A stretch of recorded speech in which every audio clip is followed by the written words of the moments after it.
નમસ્કાર. આજે આ જિલ્લાઓમાં વરસાદ પડી શકે. હવામાન વિભાગની ભારેથી અતિભારે વરસાદની આગાહી. ભર શિયાળે આજે અને આવતીકાલે ગુજરાતમાં કમોસમી વરસાદની હવામાનની આગાહી આવી ગઈ છે. આજે ગુજરાતના અનેક જિલ્લાઓમાં કમોસમી વરસાદનું સંકટ મંડરાઈ રહ્યું છે. હવામાન વિભાગે આગાહી કરી છે કે સૌરાષ્ટ્ર, ઉત્તર અને દક્ષિણ ગુજરાતમાં માવઠું પડી શકે છે. આ કારણે ખેડૂતો અને એપીએમસીને સોમ, મંગળ, બુધ સુધી ખેત પેદાશોને ઢાંકીને રાખવાની સૂચના અપાઈ છે. તો બીજી તરફ ગુજરાતમાં કડકડતી ઠંડીની આફત તો યથાવત જ છે. કચ્છનું નલિયા રાજ્યનું સૌથી ઠંડુ શહેર બન્યું છે, તો અન્ય શહેરોમાં પણ ઠંડીનો પારો ગગડતા લોકો ઠૂંઠવાયા છે. ઠંડીથી બચવા લોકોએ તાપણીનો સહારો લીધો છે.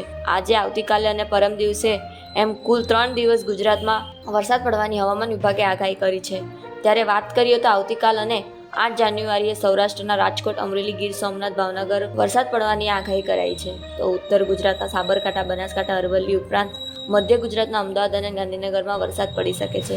આગળ વાત કરીએ તો દક્ષિણ ગુજરાતના સુરત, નવસારી, વલસાડ, ડાંગ, દમણ, દાદરાનગર હવેલીમાં છૂટાછવાયા વરસાદની આગાહી કરવામાં આવી છે. આ ઉપરાંત 9 જાન્યુઆરીએ અમદાવાદ, ગાંધીનગર, આણંદ, અમરેલી, ગીર સોમનાથ, નવસારી, વલસાડ અને દાદરાનગર હવેલીમાં હળવા વરસાદની. ત્યારે હવામાન વિભાગના જણાવ્યા અનુસાર અરબ સાગરમાં ટ્રફ સર્જાયું છે, જેના કારણે રાજ્યમાં માવઠું પડવાની આગાહી. આવા રોજબરોજના સમાચાર સાંભળવા માટે અમારી ચેનલને સબસ્ક્રાઇબ કરો અને લાઇક કરો.